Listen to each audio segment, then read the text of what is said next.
Chapter 11. Complications. I was lounging on the couch, scrolling aimlessly on my phone, while Charles sat at his desk, furiously typing away. "Hurry up and find the information." I snapped, my patience wearing thin. Charles turned his head slowly, his eyes narrowing as he gave me a death glare. "You're impossible," he muttered under his breath, returning his focus to his screen. I sighed, bored out of my mind. Picking up my phone, I decided to check Instagram. My group chat was flooded with messages from Scar and Jenna. I swiped up to read the texts. Jenna: hey, guys. 2 days to go until Pip's birthday. We're planning a little trip to celebrate. Oh no, Pip's birthday. That had completely slipped my mind. I quickly typed back, hey, guys, I just saw this, but I'm not sure I can make it. If work gets crazy, I might have to skip it. Jenna: come on, STELLA. Without you, it won't be fun. Please manage something. For Pip's sake.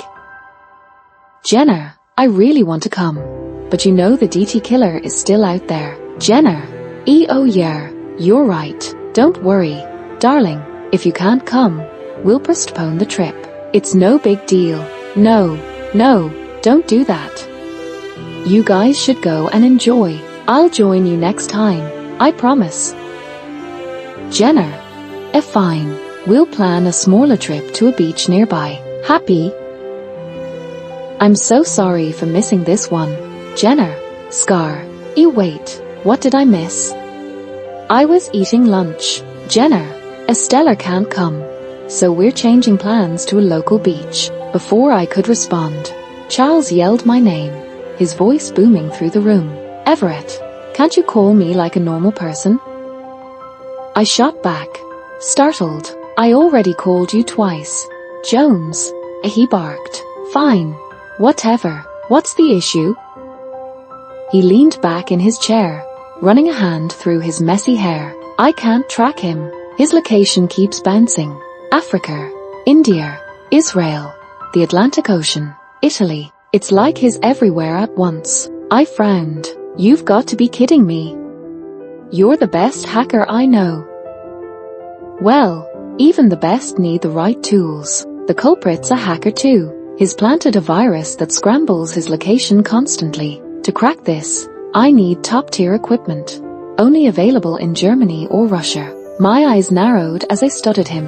Are you serious right now? Or are you messing with me? Dead serious, he replied, looking offended. Oh, fine. I'll connect you with the chief and see what he suggests. As I handed him the phone to call the chief, unease settled in my chest. Despite his calm demeanor, I couldn't shake the feeling that Charles wasn't being entirely truthful. His eagerness to assist felt off. People like him didn't help unless there was something in it for them. Moments later, Charles handed me the phone. The chief wants to talk to you. I snatched it from him, glaring. Hello, Chief, what's the plan? STELLA: I've booked business class tickets for you and Charles to Germany. You'll need to get the equipment there and return as soon as possible. But, sir, you know I have a phobia of heights, I whispered, ensuring Charles couldn't overhear. STELLA: I understand, but this is critical. You're the best officer I've got, and everyone else is tied up with other cases. I trust you. Plus, Charles's bodyguard will be with you. You've got this. 2 days is all you need to get the job done. I exhaled deeply. Understood, sir. As soon as I hung up, I noticed 3 missed calls from Jenna. My heart dropped. She never called more than twice unless something was seriously wrong. I dialed her back immediately, my voice urgent. Jenna, what's going on? Her voice was trembling, filled with panic. STELLA: Pip's been kidnapped. I think it might be the DT killer. My blood ran cold. Jenna, stay where you are. Don't panic. I'm on my way. Some memes to make you laugh. You look beautiful when you smile. Chapter 12. Phobia. I consoled Jenna over the phone, promising her that I would bring Pip back at any cost. She couldn't stop crying, so I asked Scarlet to stay with her until I returned from Germany. Jenna, can you please tell me when you last saw Pip? I asked gently. Jenna held back her tears and replied, "Yeah, I was in the backyard watering the plants, and Pip was watching cartoons." She started sobbing again. "Jenna, I promise you I will find her. She's my whole world. Stella, if something happens to her, I can't live. Nothing will happen to Pip. Be positive." Jenna, as I packed for Germany, I started sobbing too. Knowing that the DT killer was out and Pip was missing was overwhelming. What if it's him? What will I do if something happens to Pip? I can't even imagine that. Our flight was at 6 p.m. and I was running late, so I packed as quickly as possible and left. We were riding in Charles's car, and he surely had a car collection. Today he brought his white Range Rover instead of the Audi. I didn't speak much as my mind was already in chaos. He knew Pip was missing. For the first time, there was complete silence in the car. He didn't play his sad song playlist, which was a relief. We arrived at the airport, and I took my floral bag covered with tulips and sunflowers out of the car. It was heavy, and I struggled to lift it at first. On the second attempt, I finally managed to pick it up.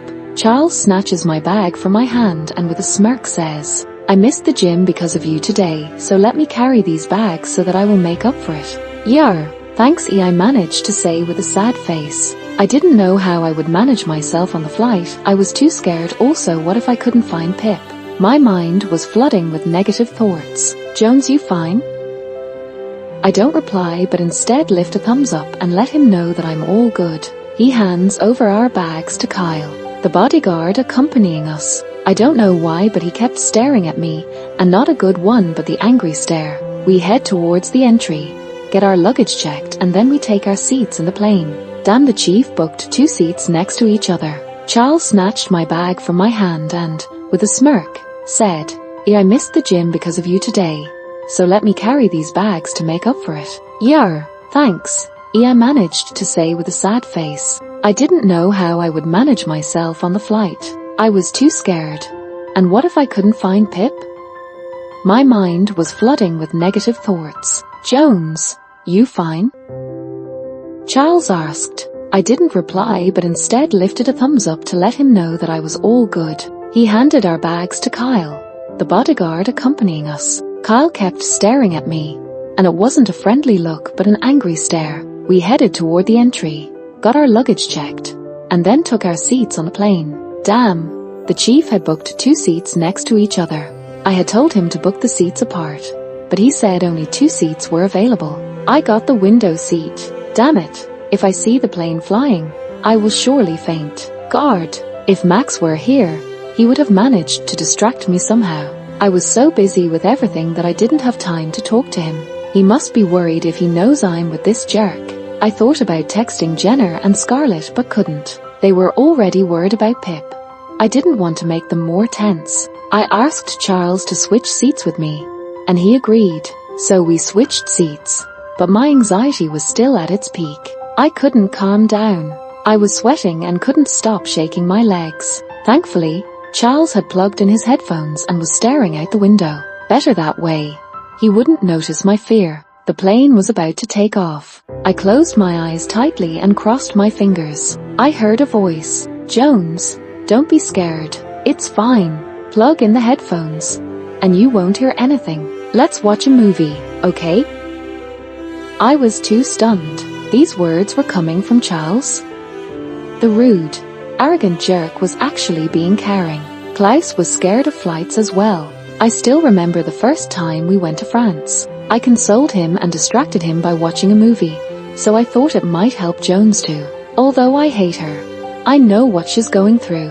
Her best friend's daughter is kidnapped, and we still have the DT killer roaming around the streets. When she asked me to switch seats and was shivering and sweating, I figured out that she was scared and anxious, so I told her to watch a movie. She gave me the reaction as if she saw a ghost, totally shocked. Like, yes, I don't like her and hate her, but I'm not that heartless. I knew how bad it was for Klaus, so I helped her. But that bitch forced me to watch the movie with her, and said she never watches a movie alone. And guess what movie she was watching? Finding Nemo. Like, seriously, is she a kid or what?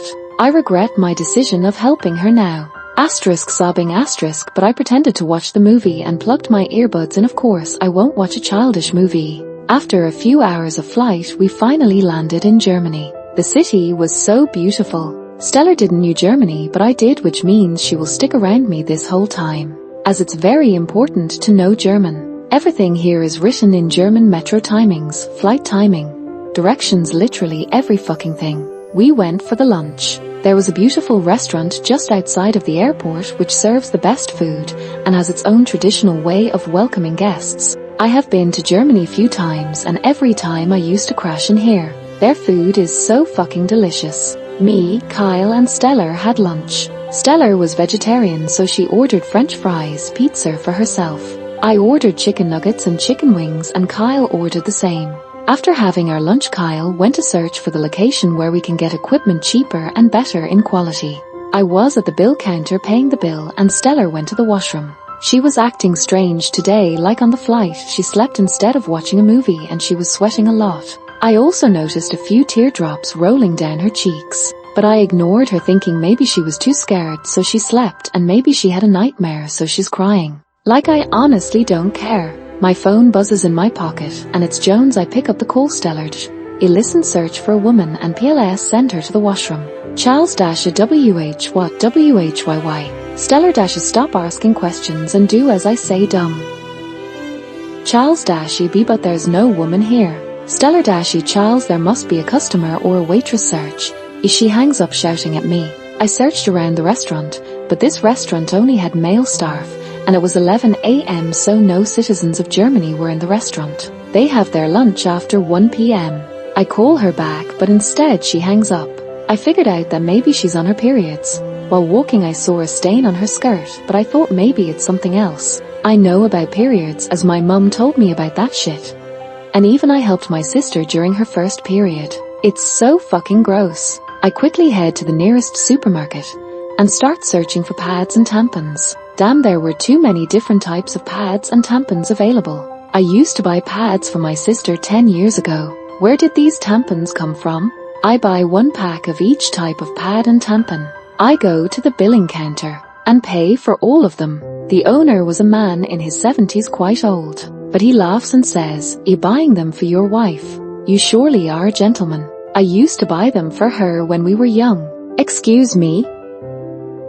It's not my wife but a stupid teammate. Ha ha ha, he laughs. Is he insane or what? I go to the mall and then buy her jeans, as her skirt was stained and all our bags were kept in our rooms, so instead I bought her jeans. I didn't know her size, but I guessed it would be 28-30, so I bought black colored jeans in both sizes and quickly headed towards the restaurant. I give her all the stuff and told her some lady gave me this. It was a little embarrassing buying those stuff as everyone was staring at me. Isn't it normal? YTF do they have to stare as if I'm committing a crime? My periods came a little earlier than usual. I didn't know that they would come so early, so I didn't carry pads with me. I heard a knock on the door. It was Charles. The first opened it a little. "Here, take this and hurry up," he says without looking at me. He gave me a huge bag which was quite heavy, so I was shocked and asked him, "What's this?" "Things you need now. Stop asking questions and hurry up." "Huh, fine, anyways, thanks." I quickly head inside with that huge bag. Damn, he brought all the different types of pads and tampons. I don't use tampons, not quite used to it, so I take one of the pack of pads instead. What he brought me jeans. Not 1 but 2. Shit, that means that there was a stain on my skirt. Damn, it's so embarrassing. I quickly change into jeans and then hurry up. I loved these jeans. I wore one of them of size 28. They were ripped at the knees and fitted me perfectly. I see Charles standing outside the restaurant. I yell at him, "Are you stupid? Did you purchase the whole shop or what?" No, I didn't know what you used, so I got them all. Huh, fine, now let's go and return the other stuff. Thanks for the jeans though, I loved it. Better be prepared next time. Yes, Mr. Everett, I teased him. And then we went to buy the equipment. My phone buzzes and it was Jenna. I cross my fingers and hope it shouldn't be any bad news. I want Pip safe. Jenna. Hey Stella. Pip is all safe. She went to the garden alone as I was angry with her and didn't cooked pancakes for her. Stella. Thank God she's safe. I was too scared. Now you better give her pancakes and tell her not to leave the house without you. It's too dangerous. Jenna. Yes, Stella. How was your flight? You are scared of heights. How did you manage? A stellar dash. I managed it somehow. We'll tell you everything later, okay? Thank God Pip was safe. It was such a relief. Some memes for you all. Chapter 13. Goodbye. We leave from Germany as soon as possible with all the required equipment. My mood is ruined as I didn't get my favorite book and had to come all the way to Germany. Damn it, I'll have to take that fucking flight again. Watching a movie helped me, but not that much. I'm still scared of flights, of heights. Will I ever get rid of my fear? I decided to go with a comfy outfit, so I decided to go with grey sweatpants which were too comfortable and a green sweatshirt. Charles' outfit was a green jacket paired with a white tee and black shorts, which was a kinda good one instead of that boring blazer. I was too eager to see MEA, Stella's cat. I left her with Scarlet, as she's used to Scarlet always. Charles left Leo, Charles' dog, with one of his friend IDK who he was, and I honestly don't give a fuck. Leo loved me. He always wags his tail whenever he sees me. He's too cute, but most people are scared of him as he is a German Shepherd. He hasn't ever hurt anyone unlike his owner. I was too hungry, so we stopped by at the airport cafe. I always kept eating sweet, ain't a big fan of spicy things. So I ate some muffins, cookies, milkshake, and croissant with melted chocolate. Charles followed his diet and went for an avocado sandwich. We still had 1 hour. I decided to search and see if my favorite book, The Summer I Turned Pretty original edition, is still left or if it's all gone.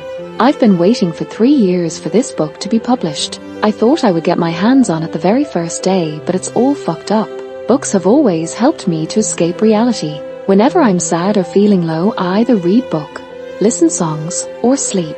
We get on the flight. Thankfully Charles and I were sitting separately this time, and also, he was in the back row and I was in the front.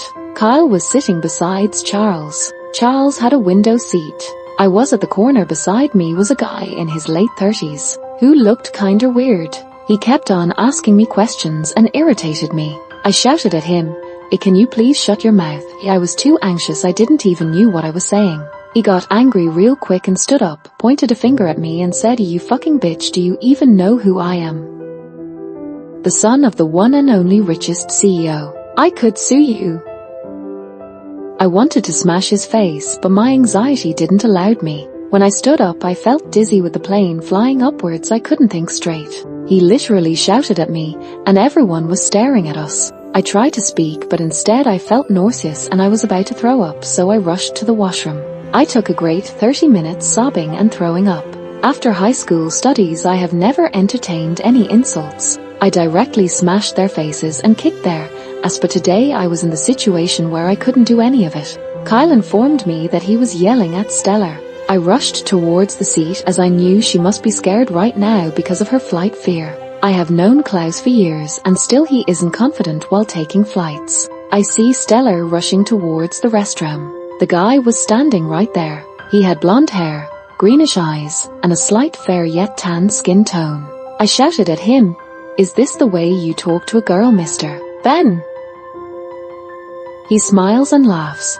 "Yo, so this old man is gonna teach me ways now. Sounds interesting." Fuck off. I won't even take the effort of talking out things with a dumbass man. I punched his face. He got more angrier. He shouted more loudly than earlier, "Do you fucking know who I'm? The son of the richest CEO." I gave him a smirk. Ha ha ha, actually that's wrong. The richest CEO is Charles Everett, and that's me, and of course I don't have a son, so buddy, you're not the one you think. His eyes now more angrier, full of revenge, and that hurtful eyes he manages to speak. "So you are the competitor that my dad talked about.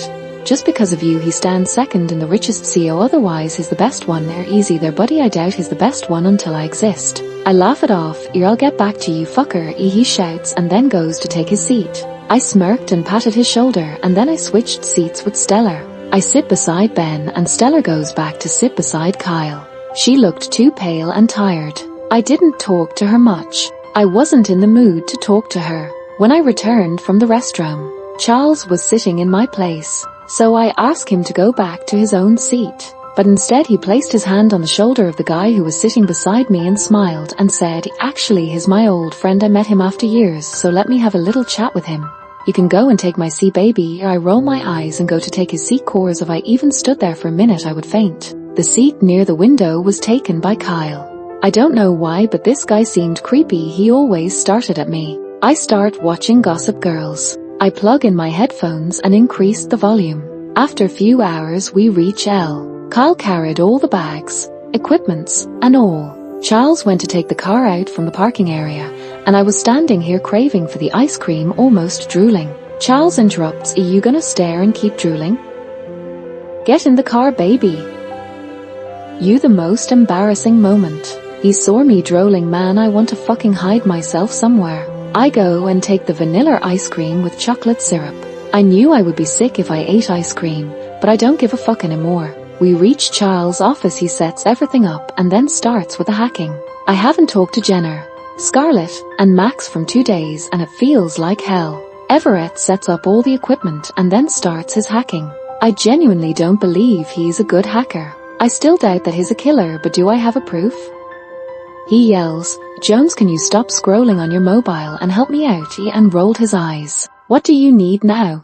The mobile numbers of all the mobiles that the hacker took from the dead children. I now write down all the mobile number with their names respectively. Damn it. He shouts, "The electricity is cut off, fuck." We were this close to catching the culprit, and now this fucking electricity is messing up. "Can't you pay the electricity bill, EVERETT?"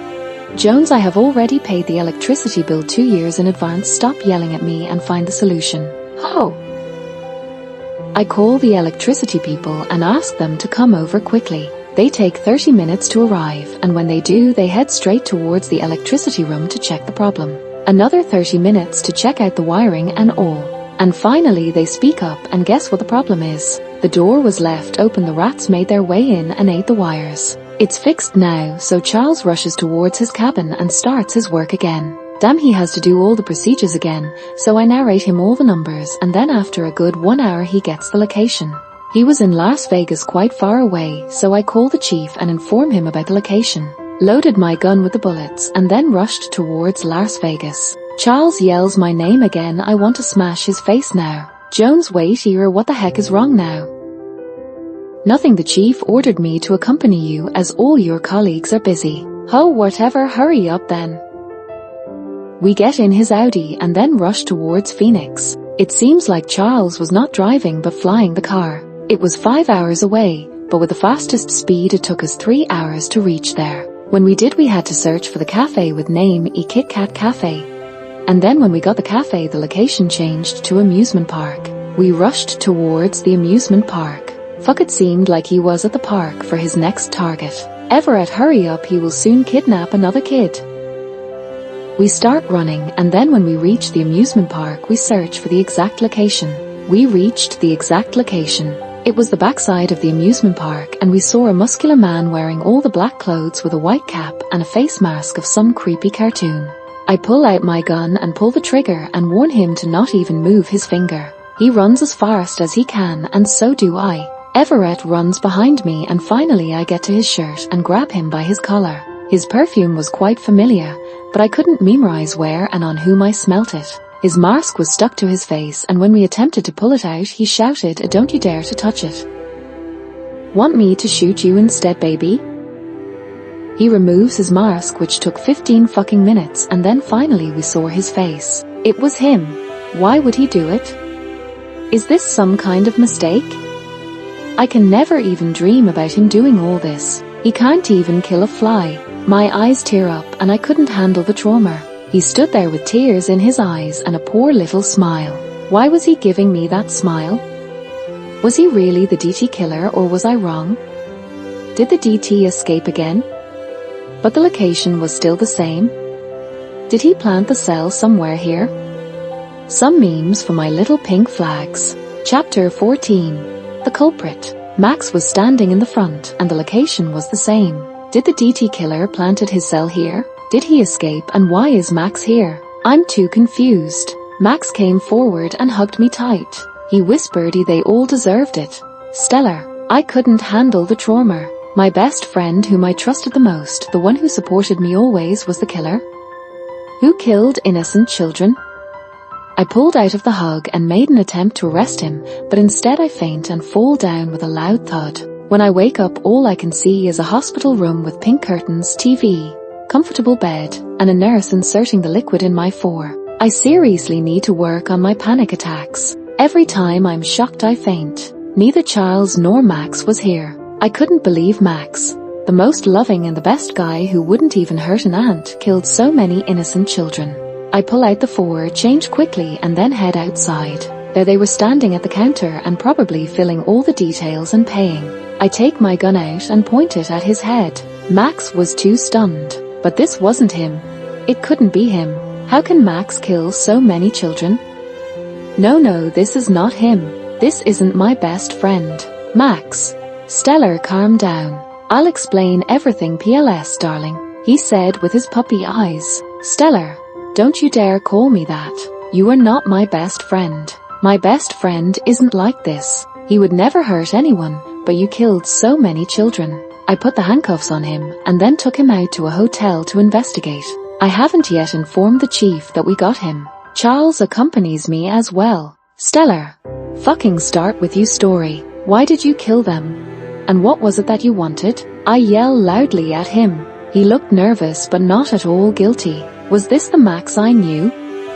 How fast people can go from people you know to people you don't. Max. It was the right thing to do, Stella. They all were bullies. When you were little and we used to go to school together, you were not so strong as now then, Stella. They used to bully you, used you, and hurted you. And trust me, darling, I know how bad it affected you. The anxiety, the trauma that you still suffer from, I know that well. Stella. What the fuck? Max. Stella, I knew what you went through when they bullied you, and trust me, Stella. The children I killed were the bullies who bullied weak ones, and they deserved it. Stella. Are you kidding me? This is the reason. What kind of bastard are you, Max, to kill them? Seriously, didn't you ever think they were just small children? It wasn't their fault. It was their parents at fault. Max. No, babe, their parents weren't the one, it was their power.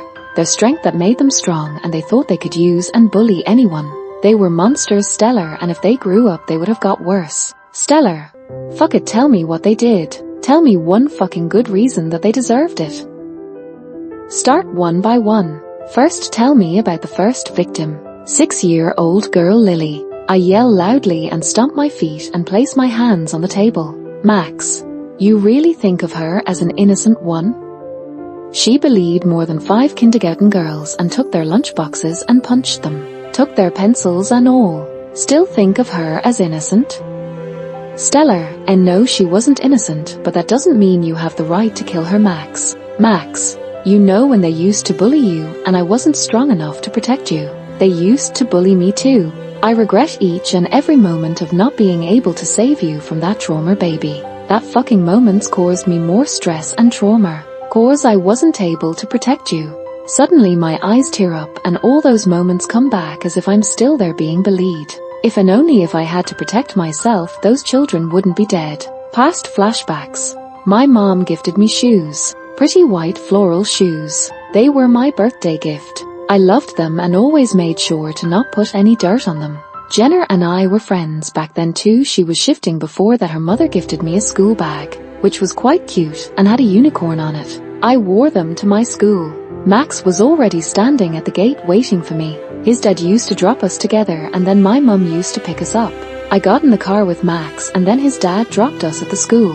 I didn't had any friends except for Max and Jenna. Scarlet and our family had some silly fights, so we were not allowed to talk, so we became friends later. We took our classes and then the teacher also scolded me for not completing my homework. Even Max didn't do his homework as we were busy enjoying my birthday party and stuffing the cake in our mouths. We stole the drinks and then ate more and more cake. The homework slipped out of our mind. She punished us and then told us to stand out from the class. Max and I laughed. We didn't care as I knew my mom would support me and Max's dad would support him and won't yell at us. After the school got over we headed towards the main gate. Mom was late today to pick us up.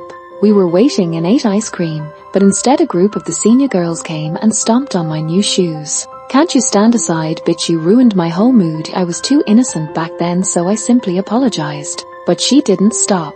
She came forward and said your shoes ruined my mood, so they will have to pay. She was 9 years older than me, so I didn't want to pick a fight. But instead she came and then pulled my leg and I fell with a loud thud and almost everyone started at me. I tried, tears running down my cheeks. Max was there witnessing everything. He tried to stop them, but instead she punched him and kicked him and he fell on the ground. I had scratches on my knees and elbows. They came forward and asked me to remove my shoes. I didn't. I said sorry. I kept saying sorry, but they pulled out my shoes and threw them in the river. There were 4 girls of the same class. One was tall, the other was short, and the other 2 were fat and thin. The tallest one was the most beautiful one. The shorter one had crooked teeth and long hairs. I shouted, "No PLS, don't throw it," but instead they laughed and gave me a smirk and then took my bag off my shoulders and shattered all the things on the ground that were inside my bag. All the books, pencil cases, pencils were now lying on the ground. My Barbie water bottle broke and the water spilled down. She threw my books on that water and then took away my pencil case, which had all my favorite pencils, erasers and many fancy things. She even got $1 from my bag and took that away as well. I didn't had enough guts to complain, as she threatened me, if I go and complain she will cut off my hair. The shortest one came forward. She was chewing bubble gum. She spilt it out and then stuck it on my hair. My red hairs were now stuck with a pink bubble gum, which was not at all easy to get rid of. I had long red cherry hairs back then too. My mum had the same hair. The difference was hers were curly and mine were straight. My straight hair genes came from my dad, and the color of my hairs were from my mum. I had to cut them short to get rid of the bubble gum, and I hate short hairs. I cried a month after having to cut off my hair. My dad scolded me as if it was my fault, but my mum consoled me. She hugged me and then told me it wasn't my fault. After a few days they came again. They forced me to eat watermelon. Almost everyone in the school, teachers and students, knew that I was allergic to watermelon. She held my hair and then pulled them in her tight fist. I groaned, but eventually I started to eat watermelon. Tears rolled down my cheeks. The watermelon tasted salty with my tears mixed with it. I fainted after that. My blood pressure dropped and I was rushed to the hospital. No one dared to complain about those bitches, and they weren't punished as well. The trauma got me hard. Present. Max yells, "Stellar," he comes and then pats my shoulder. I wiped the tears with my hands. He then told me what other 5 kids did to deserve the death. "But this isn't how you punish them, Max. You have no right to kill. Imagine what their parents are going through. Max. As Stellar, they deserved it, trust me. The bullies caused you trouble. I couldn't take it, Stellar." The world around me suddenly starts spinning. Is this going to ruin everything? Our friendship? Our talks, would they ever be same again? After I know that he's a killer. Charles went after he knew it was Max and his work got over there. The world around me was spinning. My head was aching, so I went to the nearby medical and then got some painkillers. Still, the things he did, how he killed those children, couldn't get out of my head. The way he taped them from their toes to their face. He suffocated them and then slowly killed them. He gave them a painful death. Did they deserve it? Was he right? Chapter 15. Chaos. I knew something was off about him, but I didn't expect him to be the killer. Not that I care anymore. I was driving back to LA when I got a call from Jones. God, I'm seriously done dealing with her. "Hey, I needed your help with something," as she stammered. "Jones, I've got enough on my plate. I'm not your friend or something. So deal with it yourself. And don't call me again." I snapped before hanging up. She's always trying to use me, thinking I'll just jump in to help. I helped her once on that flight, only because it reminded me of my sister. God, how much I miss her. I'd do anything to braid her hair or put on face masks together like we used to. But I'm miles away. I wish she was alive. After almost 4 hours of driving, I finally reached my office. The conference room was ready, and today my employees were presenting their final pitch before showing it to the investors. I nodded, took my seat, and signaled them to start. Mrs. Alyssa went first, flashing that over-the-top smile of hers that stretched from ear to ear. "How was the presentation, sir?" She asked expectantly. "The slides are terrible, and so are your skills. Redo it. If there's even one mistake next time, you won't get another chance. Prepare properly, or start looking for a new job," I said coldly, slamming the files on the desk. "Get your lazy ass together and work properly. If you don't, I won't hesitate to fire every single one of you," I shouted, my tone sharp and unforgiving. "Mrs. Barrett, do you need a special invitation to begin?" I barked at the second presenter, who sat frozen in her seat. She reluctantly came forward, clearly unprepared. Sweat trickled down her face as she trembled visibly. It was pathetic. I stood, slammed my hands on the desk, and declared, "You're fired." 2 grueling hours of dull, subpar presentations later, the meeting finally ended. Everyone turned to me, awaiting feedback. Is this seriously how you plan to present to the investors? None of you, except Mr. Voley, understand your work. Call Mrs. Barrett back. As for the rest of you, I want flawless presentations, impeccable slides, and perfectly prepared files on my desk by tonight, or you're all fired. A chorus of a yes, sir, followed as I exited the room. Outside, Aaron, my secretary of 8 years, was waiting. Sir, you have a meeting scheduled with Mr. Stefano from Africa in 1 hour. Fine, I'll text you the address. Pick me up when I call you. Also, get my cabin cleaned and cancel the meeting with Mr. Kreister from Germany. I've already secured better rates from another supplier. Understood. Sir, have a good day. I nodded and left, after driving since 3 and then jumping straight into meeting at 7 I was starving and exhausted. I stopped at a mall, picked up a new blazer, and changed into it quickly. At the cafe, I ordered a frappuccino and downed it in seconds. I popped some mints, but they did little to shake off the exhaustion. Aaron arrived on time. As always, that's why I keep him around, punctual, obedient, and never intrusive. Sir, the client from Canada is still at the airport. He'll be 15 minutes late. Aaron informed me. Call him now and cancel the meeting. I don't work with people who can't respect my time. Understood. Sir, the client from Africa is almost here and should arrive in 5 minutes. Good. Order some breakfast for him. I instructed. I set up my laptop, connected it to the projector, and glanced at my iPad to review the day's packed schedule. 4 meetings lined up, each crucial. The meeting with Mr. Stefano went well. He even said it was an honor to work with me. Not everyone gets that chance. And those who do, they're damn lucky. I locked one cuff of the handcuffs around Max's wrist and the other to the bed frame. I warned him that if he tried to escape, there would be severe consequences. With a plan set in my mind, I left to grab a coffee. After a few sips, I headed straight back to the hotel room. Max was still lying there, his eyes closed as if he were merely resting. No trace of guilt or fear, just a strange calmness that frustrated me. I splashed water on his face. Good morning, killer. I'd made up my mind, no forgiveness. If I let him go, he might kill again. And that thought was unbearable. I went forward and splashed water on his face. Good morning, killer. I took some time off and thought a lot and came to a decision that I'll not forgive him. Never ever will I do that. What if I forgive him and then gave him a chance, but what if he kills again? The fear took the most of me, and I won't ever do that. What's wrong, Stella? Why this behavior? He asked with his puppy eyes. Those green eyes begged me for forgiveness, but no, I can't forgive him. Max. Stella, I have loved you for years, from my childhood. For me it was only you. If you won't forgive me, I'll be done, Stella. I did all this for you. For us. I still can't get those movements out of my mind when they used to bully you.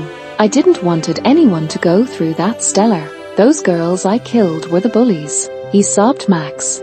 I love you, Stella. I always loved you. I know that you didn't love me. You just saw me as your friend, but still I have always loved you from our childhood. I couldn't process the things he said. I still was processing things. I dated last time in college, and after that I have rejected everyone ever since. Tears rolled down my cheeks. How can he love me? Weren't we friends? Max.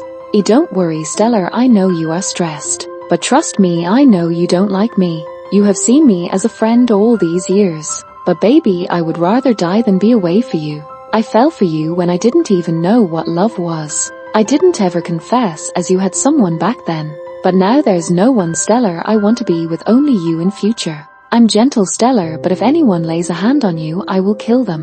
I won't spare any of them. I need some time to process things. I'll find a way to save you, Max. I'll not let you rot in jail. After knowing you did this for me, And they probably deserved it. What the fuck is wrong with me? He killed so many children, and how can I think this? I was stunned, processing his words. I had always thought we were just friends. But here he was, revealing a love he'd carried all this time. Tears filled my eyes, but I couldn't understand how he thought his actions were justified. I didn't want to save him, but if he realized my intentions, he might try to escape. I returned to the room with a plan. When he saw me come in, there was a glimmer of hope in his eyes. He thought I would forgive him. I removed his handcuffs, pretending I was going to help him escape. His hands came up to my cheeks, brushing them gently. These were the same hands that had taken innocent lives. I kept my face composed, pretending to care. I removed his handcuffs and told him that I'll help him to escape, which was a lie. Just when I removed his handcuffs, he brought both his hands to my cheeks and brushed my cheeks with thumbs. His hands were the one who killed all those children allegedly, heartlessly. Yet I pretended that I cared for him, cause if he knows that I'm going to turn him in, then he'll escape. And if he does that, more bodies of innocent children will be found dead with tape around their whole body. No way that I would let that happen. He kissed my forehead and then my cheeks and hugged me. I'm glad that you forgive me, Stella. Now please take the time and think about us too. I smiled and nodded, leading him to my car. He grew suspicious when he got to know that the route I was taking will lead us to LA. Why are we heading toward LA, Stella? I'm helping you escape. You'll go to Canada until things settle down. I replied smoothly, and he nodded, trusting me. What he didn't know was that I'd mixed a sleeping pill in his water, enough to keep him unconscious for hours. Little did he know his trust was soon going to break into million pieces. When I gave him water, I mixed a tablet in that water, which would make him sleep for almost 5 hours, which was enough time to get to LA and to turn him in. I even made a recording of the confession he made about killing children and how he killed them. After almost 5 hours of continuous driving, we reached the headquarters of the criminal investigation. Max was up, and when he saw the board, he realized I brought him here and I was going to turn him in. Fear, shock, disbelief, I could see everything in his eyes. Maybe after this he will never trust me again, but that's fine. I lost a best friend, the one who understood me better than anyone, the one whom I once loved as my one and only best friend. Male. The one man I trusted, my childhood friend. I lost them all within a blink of an eye. He was shocked, his eyes teared up, and he managed to speak. Stella, PLS, don't do this to me. I have always dreamt of our future, PLS, don't destroy it, sweetheart, for us, for our future, give me a chance, Stella. Tears start rolling down and make their way down my chin. There's no future for us, Max. You were my duck, but I can't risk anyone's lives. This is my job, and when I joined I swore that no personal matters would take me away. I swore to be loyal, to punish each and every criminal. I'm sorry, sweetheart. Before going, can you please at least tell me if you ever loved me for a second? I did, Max. I loved you as my best friend until today, but now I can never see you as my best friend. Whenever I look at you, it reminds me of those innocent children who you killed for me. I was the reason they are dead. I feel guilty. He gives me a sad smile. He leans closer to me from his passenger seat beside the driver's seat, and I lean a little back, unaware of what he was doing. He pleases and asks me to close my eyes. I put handcuffs on him in case he ran away and closed my eyes. I could feel his warmth getting closer to me. He placed a kiss on my forehead and then he leans in to kiss my lips, but then I open my eyes and pull back. His thumbs brushed my lips. Max, please, I don't want to ruin our friendship. Which friendship? Was I protecting the friendship which is already ruined? A friendship with a serial killer. Sweetheart, I would never kiss you without your permission.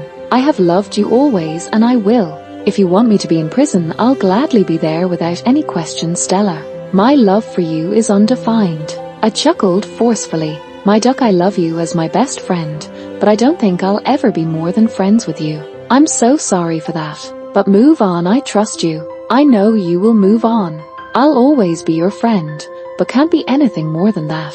What you did was the worst thing ever. Those girls, those boys had lives. Think about their parents. I didn't kill any guys, trust me. Stop lying, Max. It's enough. I felt as if a bullet had torn through my heart, leaving it bleeding for the only girl I ever loved, the one I adored, the one I dreamed of a future with. She rejected me. She told me to move on, but how could I? A world without her is a torment I can't bear. It feels like dying would be easier than living without her. The thought of never seeing her face again eats away at me, and the weight of it all brought me to tears. Still, if this is what she wants, I'll try to respect her wishes. I'll try to move on, though I know I can't. If rotting in prison is what it takes to give her peace, so be it. But the fears haunt me. What if she never visits? What if she forgets me entirely? What if, one day, I forget the details of her face, the curve of her smile, the warmth of her eyes? As I stepped out of the car, she followed. My wrists were still bound in those cursed handcuffs, their tight grip leaving red marks and a dull ache. Yet, if this pain is part of her wish, I'll endure it. She led me into a room filled with officers, the chief, and the head inspector. They fired questions at me, one after the other, and I answered them all honestly. The truth was my only refuge, even as it condemned me. When they declared me guilty, I was taken to the prison. The place was as bleak as I'd imagined, dim, suffocating, and filled with dangerous faces. The guards, both men and women, patrolled endlessly, their sharp eyes missing nothing. A male officer tugged me along like a dog on a leash, the handcuffs digging into my wrists with every step. They handed me prison clothes, a dull orange uniform that stripped away any dignity I had left. Changing into them felt like losing the last shred of my identity. They shoved a board into my hands for mugshot, and as the camera flashed, humiliation washed over me. I couldn't recognize myself in those prison clothes, holding that board like a common criminal. Room 14 became my new home. It was a small, dimly lit cell with nothing but a bed covered in rough white sheets and a single bottle of water. STELLA had requested I be kept alone, knowing I wouldn't survive with a roommate. She always understood me, even now, but just an hour in, the loneliness began clawing at me. How could I endure 10 years of this? The heat was unbearable, sweat dripping down my face as the reality sank in. I had never spent a single night without air conditioning. How would I survive a decade in this suffocating cell? The thought of her, of not seeing her, not holding her, was a heavier sentence than the years I'd been given. I begged STELLA to reduce my punishment, and somehow, she listened. Instead of a life sentence, I got 10 years. 10 unbearable years without her. But as I sat in that sweltering room, all I could think was, how will I make a tea off even one night without her? Chapter 16. My angle. I still remember how and when I fell for my sweetheart, my angel. We were little. We used to go to kindergarten. While walking we always held hands, and she was so kind and beautiful. Her crooked teeth, her short silky hair, her cute summer dress. She was literally an angel. Walking to school was the best part, and then one day while we were walking it started raining suddenly, and then she held my hand in hers and ran towards a bus stop to prevent us from getting wet. Her eyes fell on a little kitty who was soaked in the rainwater. She ran towards her and took her in her arms like an angel who cares about everyone and saves everyone. The kitty was grey and white. Fear could be seen clearly in her eyes. She snatched my sweetheart. When she picked her up, maybe she thought she was going to hurt her. Instead of leaving her, she wrapped her arms tightly around Lil Kitty and kissed her head. She was soaked in the rain, but still, as the kitten had fever, she rushed towards the nearby vet and was fully soaked in rainwater, but still managed to keep that Lil Kitty safe. I fell for her harder and harder. Her kindness, her love, bravery, everything about her felt good. I was deeply attached, attracted to her. When I was in preschool, my dad beat me brutally as I failed in maths. He beat me with his belt, then punched me, and when my mom stopped him, he realized how badly he hurted me, but still he went straight to his room, and my mom came to console me, but I ran outside and then went to the garden that was in our backyard. I sat on the swing and sobbed, moving back and forth. STELLA was my neighbor. Backyard was visible from her bedroom. Whenever she saw me in the backyard, she rushed towards me and played with me. She came within 2 minutes and then sat beside me on another swing. She asked me what was wrong, and then I told her what happened. After that she rushed to her house, brought a cute little Barbie bandage which was pink, and treated my wounds. I still have that bandage kept safely. She kissed my cheeks and then hugged me and said, "Don't worry, Duck, I'm here. I'll teach you maths and you'll score well. I promise to help, Duck. PLS, don't cry." Seeing me crying, her eyes teared up and tears started rolling her cute chubby cheeks, so I told her it's fine and smiled. After that she went to her room and brought her pocket money that she got this year and gave me an ice cream treat. We loved eating chocolate mint ice cream, so we got that one. She never told me her problems, but sometimes she did. She always handled her problems on her own. Her mum and dad used to fight a lot. Her dad was abusive, but still she survived, always with a smile on her face. How was she so brave? So kind? I used to think she's a real fairy. She's still a fairy for me, a real-life fairy. I wanted her by my side always and forever. I even told my mom that I want to marry her as a kid, but she giggled and ignored it. She was too scared of heights, that was her weakness. Being too kind and trusting everyone was her other weakness. When we were in preschool, she tripped and fell in water. She didn't know how to swim, neither did I. But still I jumped in the water to accompany her so that she won't be scared, and then after splashing water with our hands and trying to float the water, guard came and pulled us out of the water. It was deep, 5 feet water, and as kids our feet couldn't even touch the floor. The water was inside her lungs, which made her cough. I too was in the same condition, but my eyes stayed glued to her. I couldn't breathe, just like her. My nose filled with water and so were my ears. I fainted, and after half hour we woke up and saw ourselves on the bed in my house. My mum scolded me a lot and grounded me for a week as I jumped in the water. But I didn't care at all I wanted was to talk to her. I went straight to the guest room where she was. Her parents cared less about her and more about money, and her mom was always busy with house chores, so my mum took care of her sometimes, just like today. I didn't even know I was in love with her, all I knew was I liked being around her. I felt alive when I'm around her, until today it's the same. In mid-school she was sick, so we didn't met a lot as she was in the hospital most of the time, and when she was home she used to come with candies for me. We used to talk and giggle a lot. But one day she fainted when we were playing.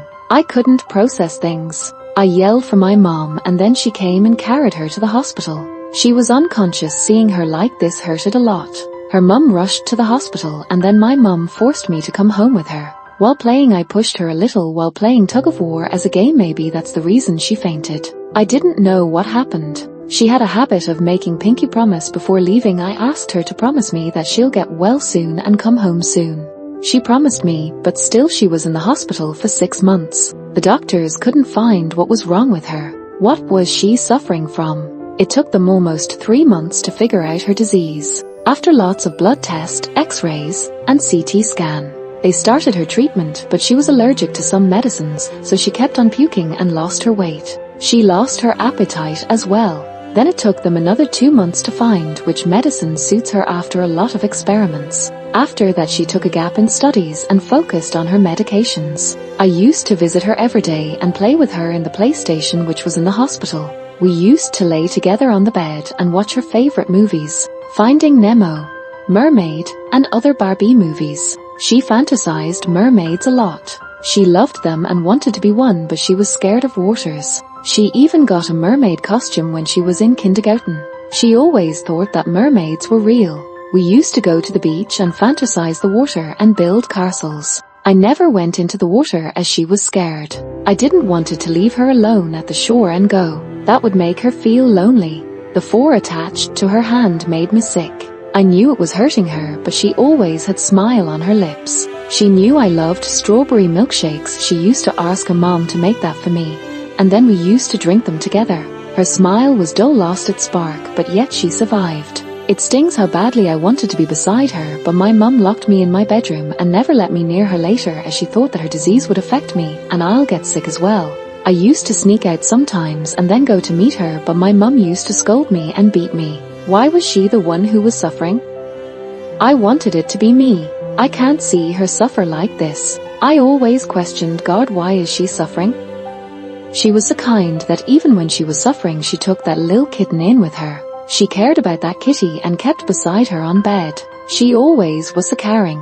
She cared about that little kitten too much, and even when she was sick and suffering she managed to give him food and all. She never shared her problems until it was too much for her to handle. I supported her in everything I could.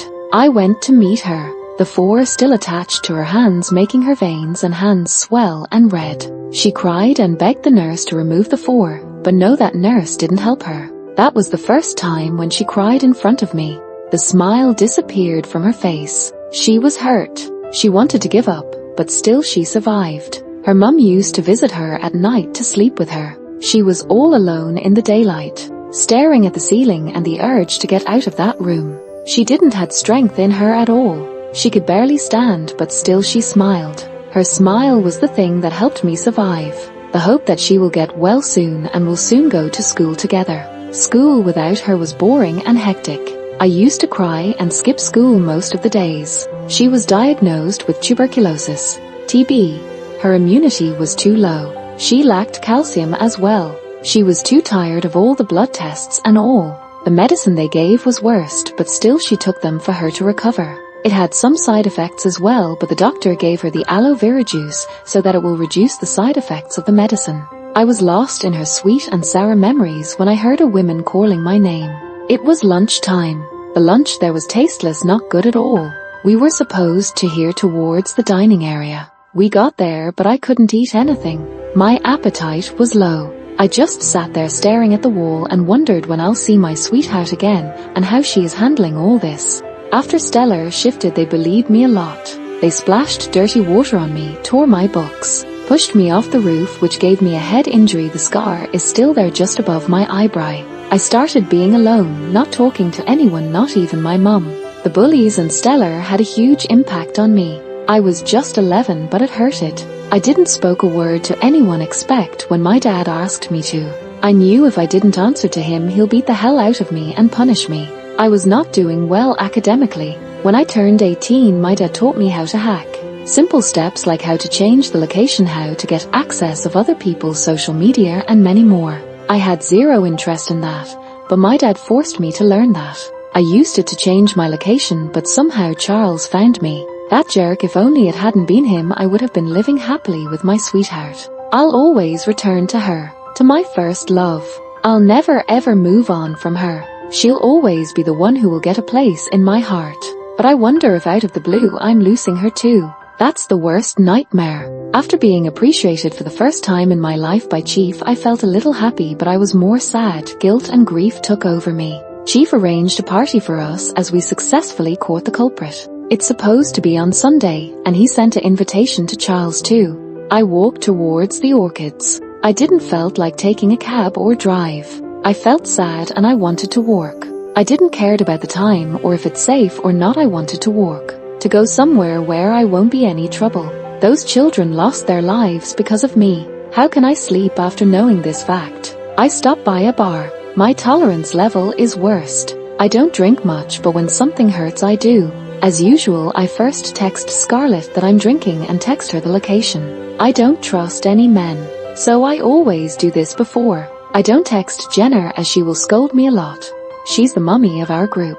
Sometimes strict and sometimes sweet. I know that if I get drunk I will be a mess. A total mess. I won't remember anything the next day, so I text her as she comes to pick me up whenever I'm drunk. I wait for her to text back as if she's busy. I'll carry the stuff home and we'll drink there all night. Within 2 minutes, my phone buzzed with a message. 3 dots appeared before her text popped up. Okay, I'll pick you up in 2 hours. Better stay there and not wander around. It's not safe. Okay, babe. Make sure to not drink much. Or we'll try. That's what I liked most about her. She never questioned me. Never lectured or demanded explanations. Unlike Jenna, who would have bombarded me with 1,000 questions. Scar just let me be. I headed straight to the table, throwing back a few shots. Then I moved on to the strongest drink they had. No mixers, no soda, no water. I wanted to drown it all.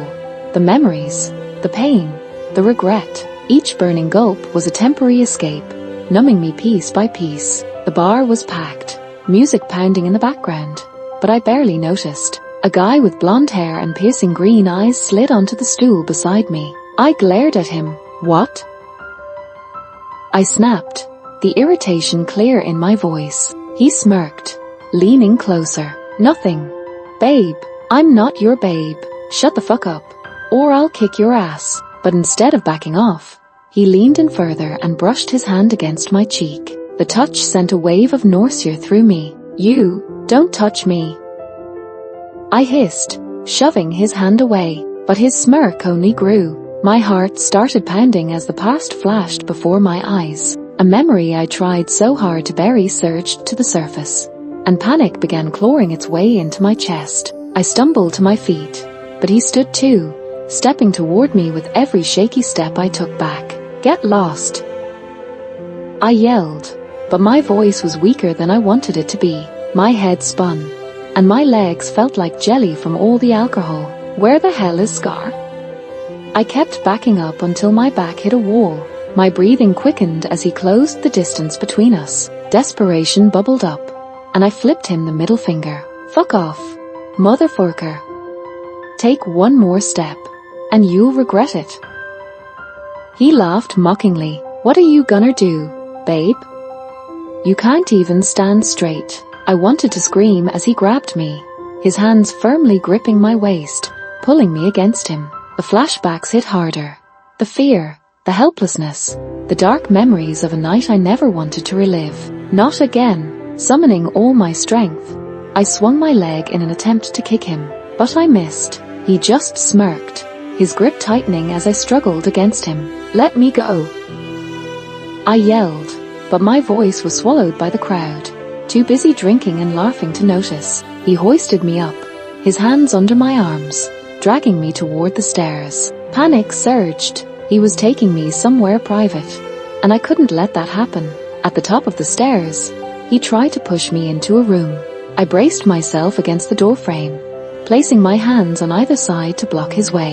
"Please, stop," I begged, my voice cracking, but he just chuckled darkly.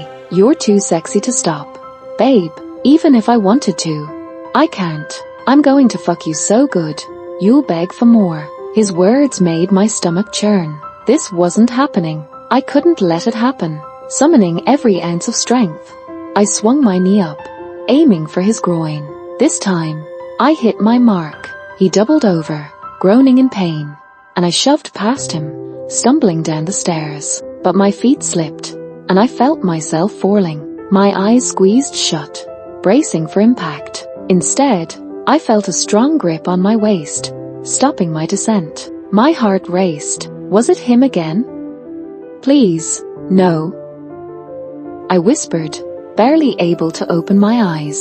But when I did, my heart sank. It wasn't him. It was someone worse. My chest tightened as I stared into the cold, familiar eyes of the last person I ever wanted to see. Where the hell is Scar? Chapter 17. Heartless Killer. I collided again with her. Why do I always keep bumping into her? This time I don't feel hatred towards her. I hate each and every woman except my mum and my sister, so why can't I hate her? My mind was occupied by her. I always kept thinking about her. I hated her at first, but why am I not able to hate her now? What has changed? This girl will be the cause of my destruction, that's so clear. She puked over me like what the actual fuck. My branded and most expensive blazer is now all ruined because of this girl. What the fuck is wrong with me? Why the heck am I still holding her? Shouldn't I just let her fall from stairs like I do with all the girls that droll over me? I quickly call my female assistant and tell her to bring a pair of female clothes and my comfortable clothes as soon as possible. She opens her eyes and then blabbers a "Max, you jerk, why did you do this to me?" and hits me with her hand on my chest. Or this girl. She takes 15 minutes to come. When she does arrive with clothes, I commanded her to change Stella's clothes, and I head to the room to change my own. I quickly change and come in less than 10 minutes. I spray perfume all over my body, but still the eye can smell her vomit. I wait there for Stella, and after good 15 minutes she comes. She's wearing white plain tee and a short black jeans. I yell at my assistant for taking so long. Sir, was not able to change on her own, and when I helped her she fell asleep, so I had to take help of someone, but as there was no one available, I managed on my own. Okay, fine, you are free to go. I take her down the stairs, made her sit in a chair, and went to look for that bastard who was abusing her. No matter who she is, my enemy or anyone, but if she's mine then he can't lay his eyes on her. I head towards the room in which he was probably fucking some girl and kicked the door hard that it swinged open. He was laying on the top of some girl who was fighting to get him off her but was weak. I made my way in and then grabbed him by his collar and took him to the terrace. "Who the fuck are you?" he shouted, and I gave him a smirk. The devil. He came forward to fight me, but instead I smashed his head on the wall. His head was now dripping from his blood stains on his white shirt. His zip was still open and his belt was nowhere to be seen. I removed my belt and then wrap it around his neck. I'll make sure to give him a painful death. I call Klaus and then tell him to take that bastard to our warehouse. I never kill instantly. I torture them a lot, make them feel all the pain they deserve, and then I'll make them beg for death. I made sure not to be seen in court in any of the CCTV camera. I took him out from the back gate and handed him over to Klaus. "I make sure to keep our guest happy," I said in a sarcastic tone, and he nodded. Klaus was the only one whom I trusted a lot. I head back to the bar as I knew Jones was still there. I left her there and asked a random girl to keep an eye on her. That girl was still there keeping her eye on her. I gave her $500 for doing that.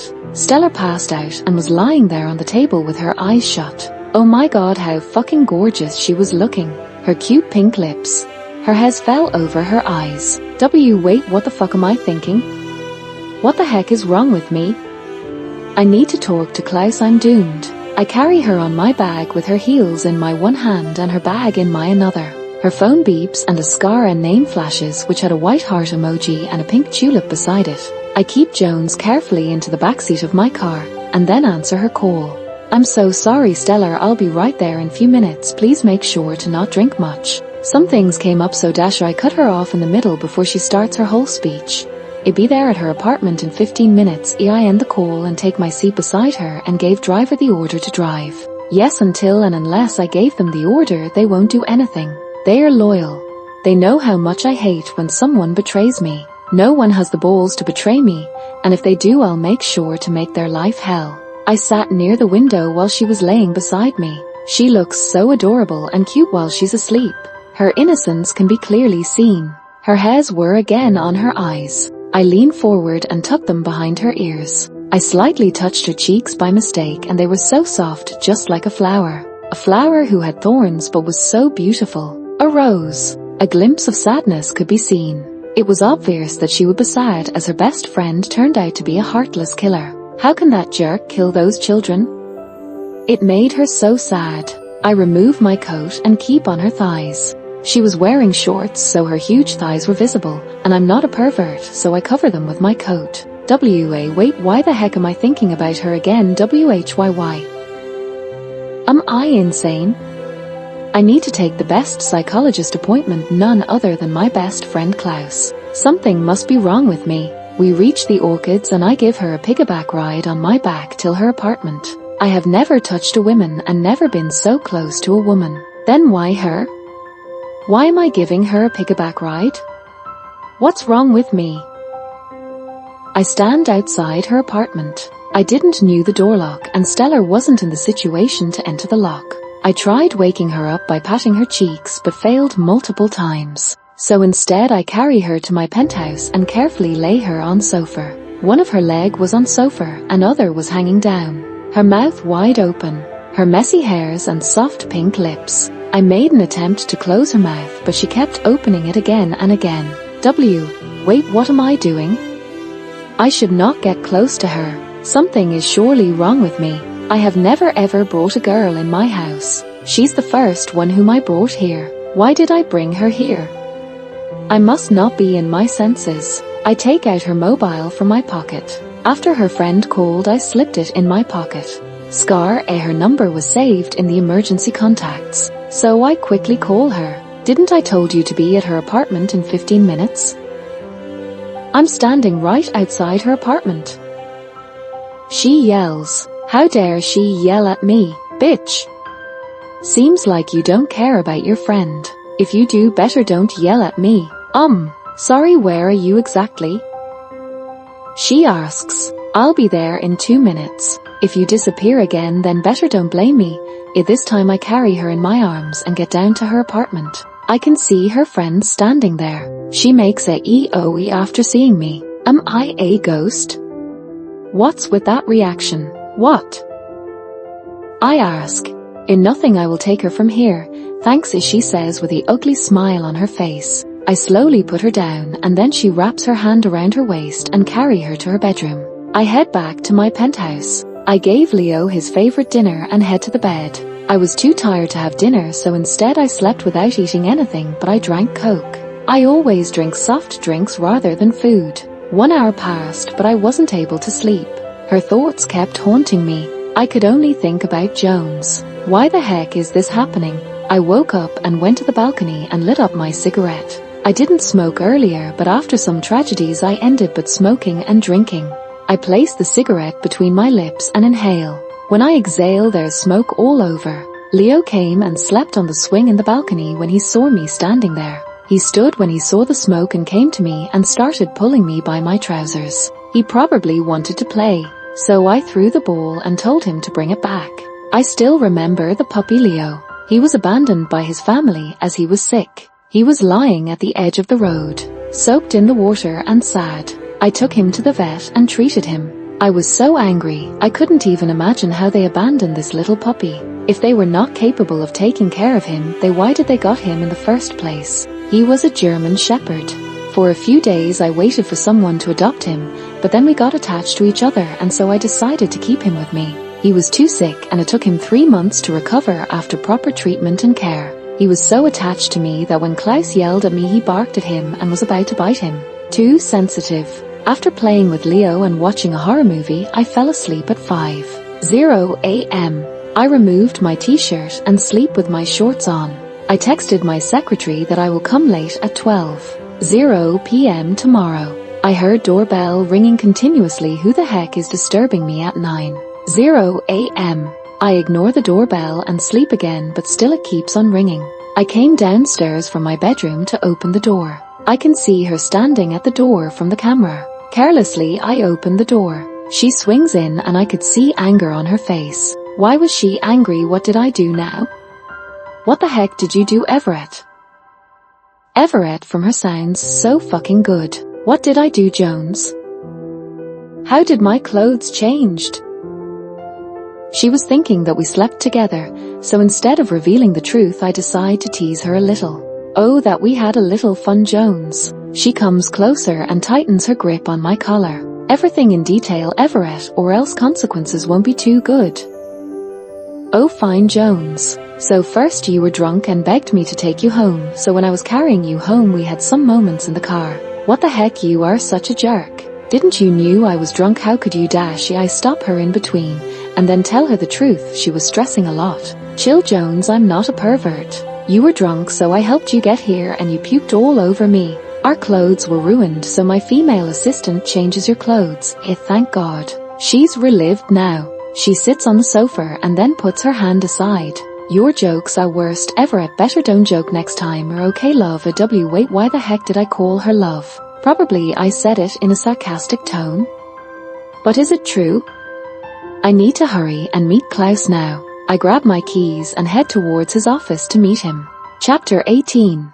Falling for her. After Everett told me the truth about last night, I felt a brief sense of relief. Bits and pieces of what had happened began to surface in my mind. I can still feel his hands on me. The thought alone makes me want to rip off my skin. I feel trapped, terrified. What if I hadn't escaped? Would my worst nightmare have come true? What if he had dragged me into that room? No, I can't let my mind go there. I escaped. I'm safe now. That's all that matters. I keep repeating that to myself, but the fear lingers. What if it had been like that other night? The night I never want to think about again. I rush to the bathroom and turn on the cold water, stepping into the icy stream. Cold showers in winter are painful, but the physical sting drowns out the sensation of his touch lingering on my skin. I grab the loofah and scrub hard, applying more shower gel than necessary. My skin reddens under the friction, but I don't stop. I scrub harder, until I see blood on my arms, sliding down into the bathtub.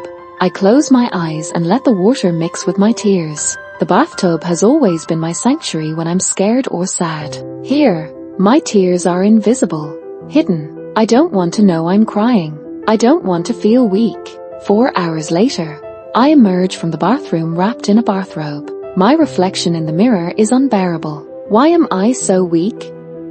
Why can't I fight back? I'm strong. I know I am. But every time something like this happens, I freeze. My past still holds too much power over me. Panic grips me, choking me, leaving me unable to think or act. Only Scar and Max know the truth. I didn't tell Jenna. She'd only worry, and I couldn't handle her concern. Max was always there when my panic attacks hit, grounding me, helping me breathe again. But now he's gone because of me. I haven't spoken to him since I handed him over. I haven't visited or answered his calls. He called twice on Thursday. Prisoners get to call their families then. But I didn't pick up. Guilt gnaws at me. How could I do this to the one person who cared about me? It's my fault he did what he did. Shouldn't I be in prison too? My spiral of thoughts is interrupted by the doorbell. I quickly throw on my pajamas and a white camisole before opening the door. A tall, broad figure stands there, his white shirt taut over his muscles. My breath catches. Is it him? The bastard from last night? Panic floods me, and I try to shut the door, but his hand stops me. He's saying something, but I can't hear him. My ears are still clogged from the water. I blink, shake my head, and try to clear them. Finally, his voice becomes clear. Jones, what's wrong? Are you okay? It's Everett. Relief washes over me. Oh, yeah, what happened? I force a small smile. You left your phone at my penthouse. I've been ringing the bell for ages. I was about to leave. Oh, sorry, I had my headphones on. I lie. I don't want him to know I was terrified, mistaking him for someone else. I don't want to burden anyone with my problems. Got it. Anyway, here's your phone. Take care. He hands me the phone and leaves. I shut the door and lock it tightly, my heart still pounding. Hugging Mea, my little cat, I bury my face in her soft fur and sob. I was about to leave when I saw her cell on the sofa, so I decided to return it to her. I gave Leo his food and left. I stood at her apartment confused about whether I should just ring the bell, leave the phone, and disappear. It's been hard for me with all thoughts about her, but I couldn't leave. I stood there and rang the bell almost 5 times. I thought she must have already left for work, but when I was about to leave she opened the door. Her eyes were red and she probably cried. I hate to see her like this. The STELLA who argued with me is the best. I can't see her sad. She saw me standing there, but instead of opening the door she closed the door. I stopped her from closing the door by keeping my hand between the door. Why was she closing the door? What did I do? Is she angry? I was too confused. I asked her, Jones, what's wrong, are you okay?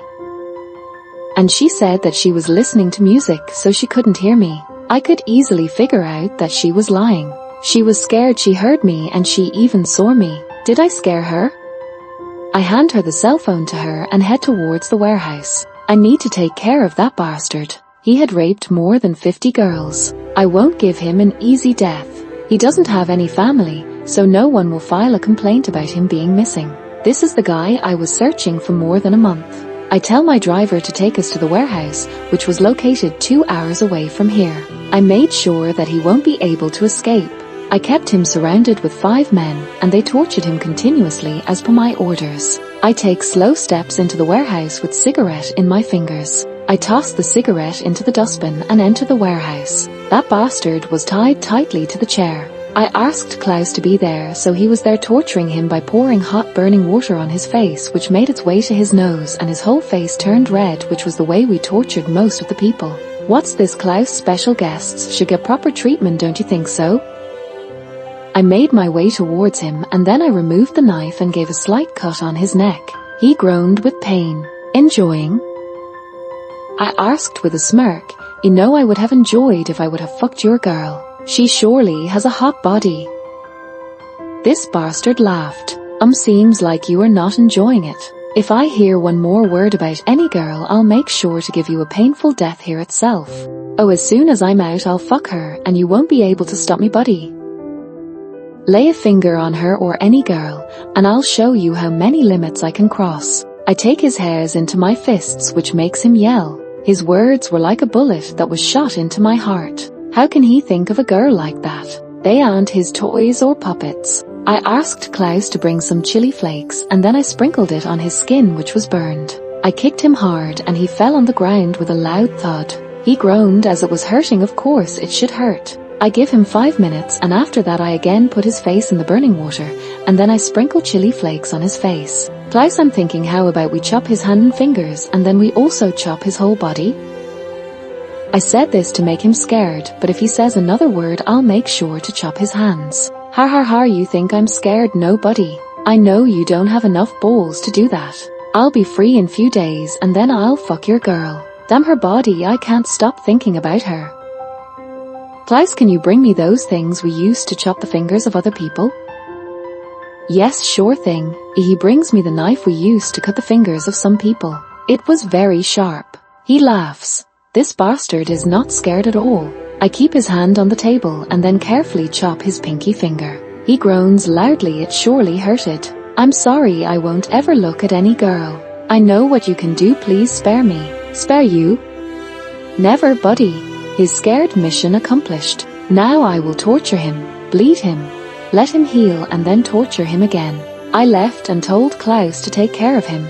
Remember to not let our guest have any other food except the spiciest one. Yes, boss, the other man replied. I left and headed towards the office. I had few meetings with foreign clients. We also needed few investors, so I need to attend this meeting. After meeting I need to talk to Klaus about STELLA. I want to ask him, why do I keep thinking about her continuously? Even right now I'm thinking if she's okay or not. What's wrong with me? After few hours I'm done with all the meetings. We got almost 10 investors. They were happy to work with us. I quickly head to meet Klaus. He said after he's done with his work he will meet me at the Kilton Cafe. I ordered myself a latte while waiting for Charles. I open up my Instagram, which I rarely use. I use it once in a year. I have uploaded few of my pictures in my luxurious suit, and some with my cars and one on my bike. I search for her name as Stella Jones. It showed some accounts, but they were all different people. What was her username? WTF, why am I searching for her? I call Klaus. Where the heck are you? Can you come at my house? I had some work, so. Oh fine, I'll be there in 15 minutes. I quickly head towards his house. I ring the bell continuously 6 times and finally he opens the door. Don't you have patience? No, I don't. I reply quickly and head inside and sit on the couch. Klaus. Oh, what's wrong? Actually I wanted to talk to you about her. Klaus. Your sister? No, not her. Klaus. You have a girl in your life except your sister. Well, her great. So we have to kill her or make her leave the country? Is she behind you? Actually I wanted to talk about STELLA. Klaus. Stella Russo? No, not her. The one who works in your office in investigation department. Klaus. You mean your neighbor? Stella Jones? What about her? See, actually I keep thinking about her. You know I hate each and every girl, but I don't hate her. I care about her and I keep on thinking about her the whole day, and whenever I'm thinking about her it makes my heart beat faster. Is this some black magic? Am I going to get a heart attack? He laughs. This jerky. Why the heck are you laughing? I am in a big trouble and you are laughing. What kind of friend are you? After 5 minutes he finally stops laughing. Now will you please answer me? Klaus Charles Everett for the first time in his life is in love. How dumb you are, you love her, Charles. I quickly get up and held his collar and I punch him hard. Klaus what will you kill me? No. That won't change the fact that you are in love, buddy. Accept the fact and make a move. I leave the hold of his collar and sit on the sofa with hands on my forehead. Why, you know I can't love anyone. I have anger issues. Klaus, what if I hurt her? What if she gets hurt because of me? I can't understand anything. And no, I don't love her. I know I don't. I will never love her. I'll distance myself from her. I can't love her. Never ever. You already love her, Charles. Shut up, I don't, and I will never ever love her. Chapter 19. Dark Secrets. I can't process what Klaus said. How the fuck can I love her? No way in the hell I love her. I need to get away from her. Yes, it's just an attraction. If I stay away I won't be attached. I decided to find another penthouse in LA. I quickly called my secretary as well as the assistant and told them to find a penthouse for me. Normally Klaus does this work, but I don't know if he will do this now. I was about to leave after attending a few meetings and conferences, when I heard my secretary calling out for me. Sir. Yes, Aaron. The businessman from Italy wants to have a word with you personally. He's been waiting for 2 hours. I won't see him but sir. Didn't I already told you I won't talk personally to any businessman who's from Italy? Yes, sir, but he insisted. No, I won't meet him. If he insists, feel free to cancel the deal on my behalf. Is sir his dash? I cut him off in the middle. Did you find the penthouse for me? We are still working on it, sir. Okay, fine, do it as soon as possible. Yes, sir, bu dash. I cut him off in mid again, in no ifs and but I'm off. I was about to walk out of the gate, when a voice grabbed my attention. Mr. Charles Everett, whoever this guy was. He had the guts to yell my name in my own company. Who the fuck? Chill, Mr. Everett, it's me, your investor. In my cabin now. I yell at him. Good evening, Mr. Everett. I wonder if we can have a little chat. Or first tell your bodyguards to get out, sure. After the bodyguards are out, I agree to have a chat with him. This guy is fishy. He gave me a smirk. I take a seat on my chair and cross my legs. You only have 5 minutes, so spill it. Yes, Mr. Everett. So I was wondering if you will fund our company. We are in huge debt right now, but we are sure to pay you back with double interest. Just so you know, I don't fund anyone. Nice meeting you, Mr. Alaric. I was about to leave when he laughed and passed me a bunch of files. Just so you know, Mr. Everett, I know your dark secrets, and I won't sit beside if you disagree. I'll make sure to reveal them. I quickly took my seat and opened the file he threw in my direction. What the actual fuck? Who the hell are you? This guy knows all my details. Me being a Mafia prince. My real name, my sister, every fucking thing. How's that possible? I took care of everyone who knew my secret. And they left the country a long time ago. Who the heck gave him my information? A Mafia leader just like you. Just the difference is I'm not as rich as you. I just want you to give me $1 crore and I'll make sure that the information is destroyed. As you know my real identity, you must very well know what I'm capable of and how I can make your life hell for threatening me. Of course I know, Mr. Everett. I did my research very well.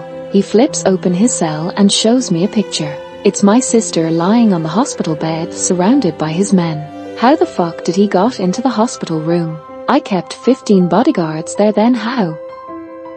It won't take me a minute to remove her oxygen mask, Everett. She's in coma, so I don't think it will be too hard for me. If fine, I'll give you $1 crore. If I ever see you around again, I'll make sure to kill you. I'll pay you back soon, Mr. Everett. Here, no need. Think of it as a donation and get lost from LA. My men will follow you around until you take your flight and get your ass out of LA. Sure, Mr. Everett. Give my regards to your father. If you tell anyone about my location, I'll make sure to give you a painful death. So better keep your mouth shut. Of course I won't tell your father. Have a chill pill, buddy. Or don't you dare to call me that again. This guy is getting on my nerves. I want to smash his face, but for the sake of my sister, I stay calm. I quickly call Aaron and tell him to send 5 men to keep an eye on Alaric until he flees away. I also told him to send 2 men to Italy to keep a close eye on him. I need this bastard's details and his weakness so that he can't threaten me again. How did he get in the VIP room? I made sure to recruit 15 bodyguards to surround her then how? I quickly called one of the bodyguards. What the heck were you doing? How did those men get into her room? I yell at him. Sir, we are sorry. Actually, an old lady came and she gave all of us sweets saying that her daughter survived the surgery. Something was there in that sweet, which made us faint. If you make one more mistake, I'll make sure you rot in hell. If she wakes up, make sure to call me. Yes, sir, we are sorry. We will look into the matter properly. Great. I took 3 days leave. Thankfully, the chief's mood was good, so he approved to let me off on a leave. One day, I went by cursing myself for drinking and trying to rip out my skin. Another day, I was suffering from a high fever as I took a cold shower for almost 4 hours in winter. And today is the 3rd day of my leave. probably the last day of my leave as well. Jenna had invited me to celebrate Pip's birthday. She wanted to celebrate it again with me and Scar. As I was in Germany on Pip's birthday, I still had a slight fever, but I couldn't say no. Pip requested me to be there, and there's no way that I won't be there. I always fulfill her wishes. Jenna yells at me for doing that, and she says I'm spoiling her. But I'm not. I soon get ready and wear my cute floral dress. I wanted to wear a cute dress as we were hanging out with our little Pip. In fact, we all were going to wear floral dresses. We were going to a beach and then a mall to play games and have our dinner together. The dress barely reached my thighs, but it was too cute with flowers on it. It perfectly fitted me around my waist. I didn't give Pip anything as a gift, so I decided to gift her a cute teddy bear and a cute Cinderella dress in pink, as she loves pink color. She's too fond of Disney princesses, so I guess she will surely like the gift. The teddy bear was huge. I decorated the walls with cute heart balloons and a basket full of chocolates and sunflowers. I knew she liked sunflower. I couldn't carry the teddy bear there, so I convinced Jenna and Scarlet to have a sleepover at my place with Pip, as I have planned a surprise for her. I even ordered her favorite chocolate mousse cake for her and kept it in the refrigerator. I head towards the Santa Monica State Beach. It took me hardly 30 minutes to get there. We all agreed to meet there.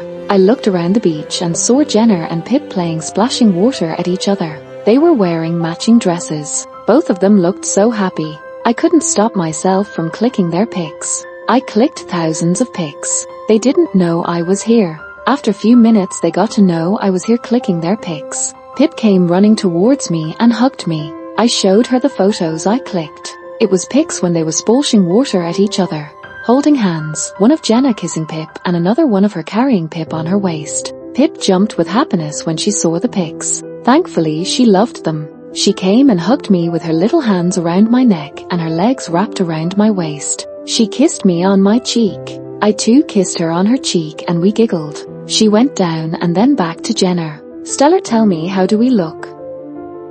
Pip asked me. She addresses me as Stella. Pip, how many times should I tell you? Stella, aren't baby. No mama, she's my friend, so I will call her Stella, Pip says and laughs. Yes, Jenna, we are friends, let her call me Stella. Your outfits are gorgeous, Pip, I said in excitement. Pip and Jenna wore matching outfits. They looked too gorgeous. Jenna is the best mum ever. We decided to wear floral dresses, so Jenna and Pip wore a white dress with blue flowers on them and they looked gorgeous. Jenna's hair were brown, but she dyed them blonde to match perfectly with Pip. Pip went towards the field of flowers. They were yellow flowers, small and too cute. She picked a flower and then gave it to Jenna. I quickly took out my camera and captured the movement. She came towards me and Scar and gave us a flower as well with a kiss on our cheek. Pip was the cutest little girl.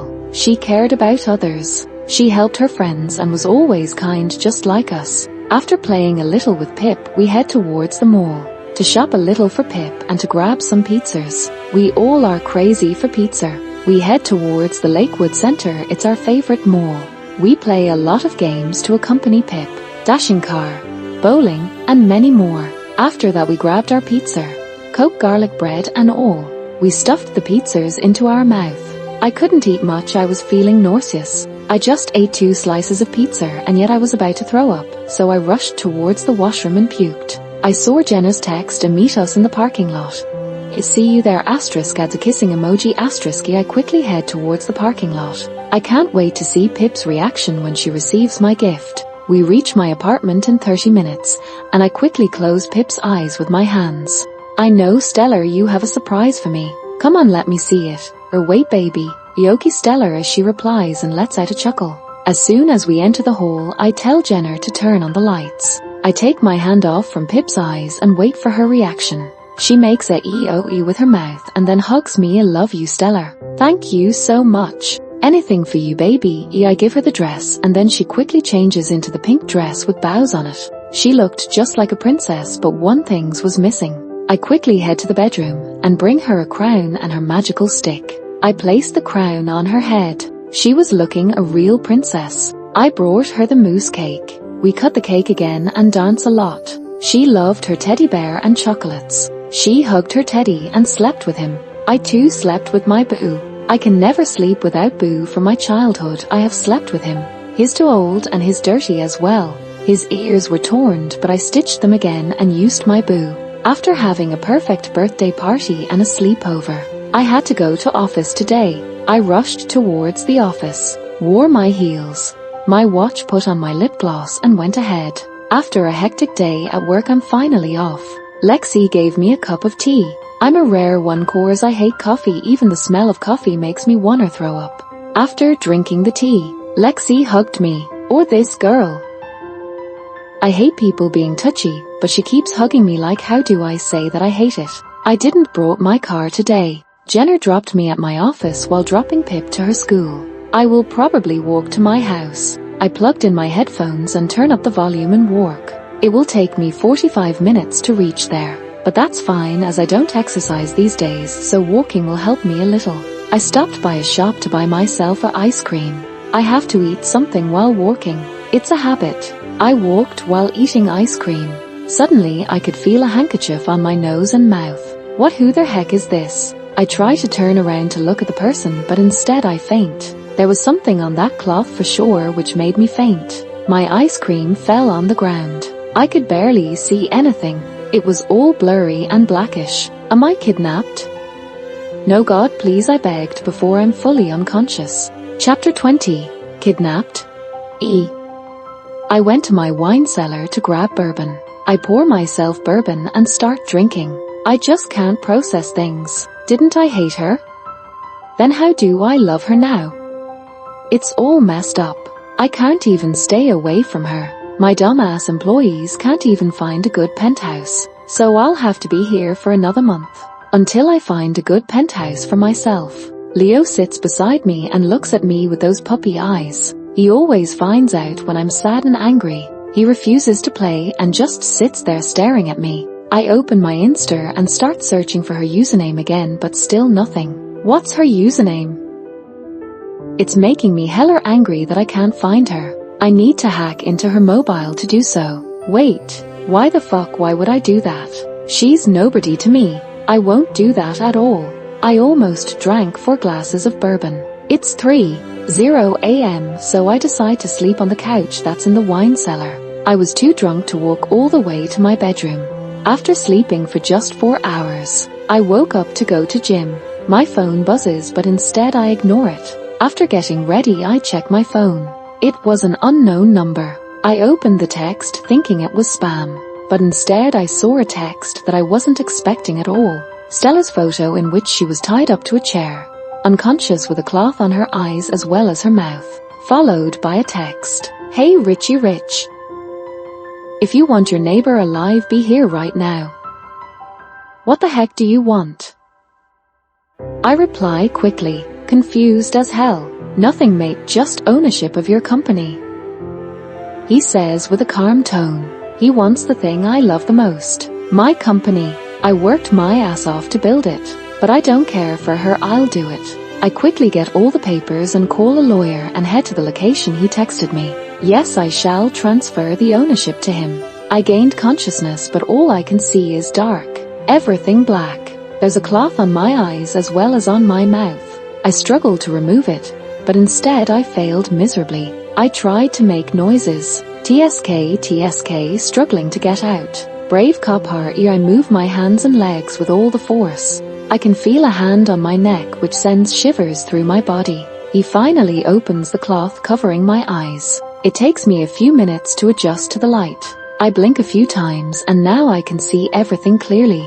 He's standing in front of me with a black mask that covers his face, completely revealing his dark brown eyes. The cloth still tied around my mouth hurts the edges of my lips. He comes closer again, and again puts that black cloth on my eyes and ties it tightly.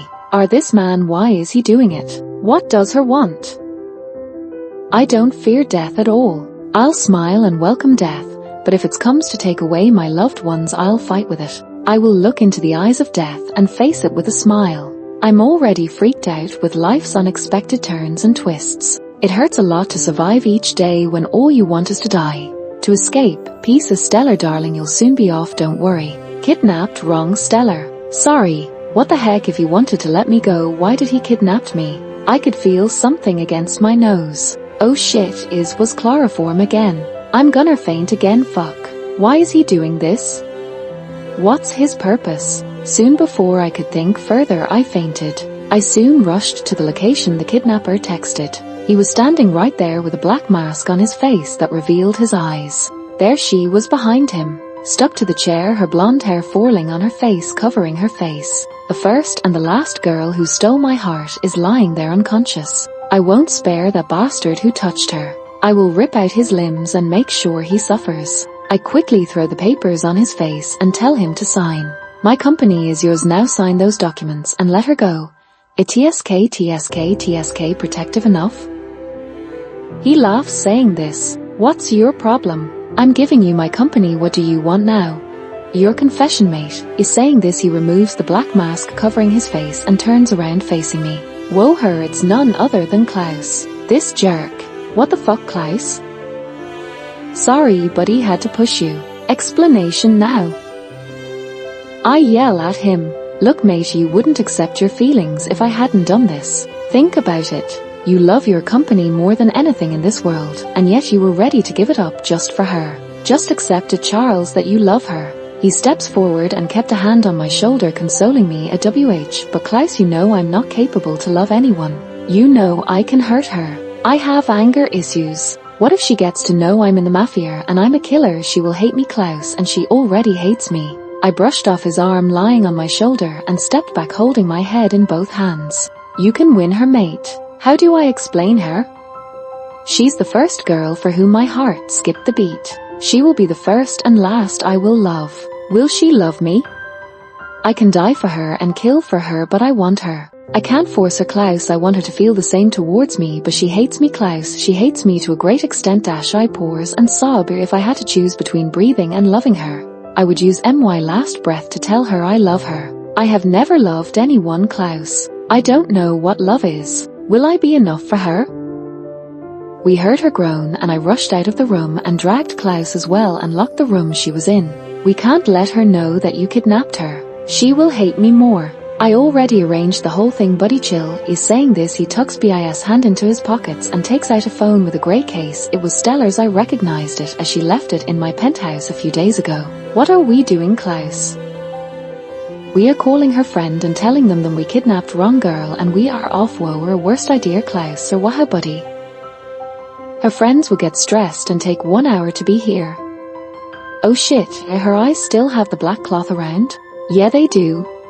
Okay, so listen carefully. You will go in wearing the black mask and then you untie her. Just don't open the cloth from her eyes. Will give us time.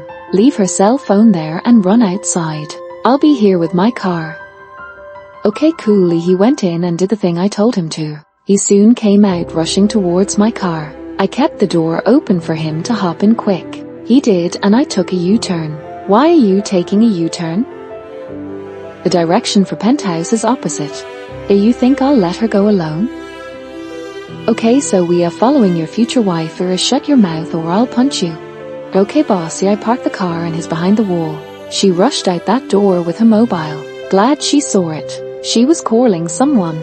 I assumed she was booking a cab. So instead I quickly go to my car, start it. What, aren't we going together? You can come on your own, buddy. I need to give my love a lift. After a few minutes she starts walking. Of course she will. I hacked into the cabs and cancelled all of them so she doesn't have her option. I stop by her ice cream shop. I know she will surely stop by here. I have stalked her a little and all I know is while walking she eats ice cream. She will be walking to the bus stand and in between there's an ice cream shop, so I figured out she will stop here. As all her cabs are cancelled she will ask me for help. Win-win. I stopped by the ice cream shop waiting for her to show up. She came after 15 minutes. She made her way in and of course didn't saw me and ordered herself a choco mint flavor ice cream. I went there and ordered myself a strawberry ice cream. EVERETT. Jones? Hey. What are you doing here?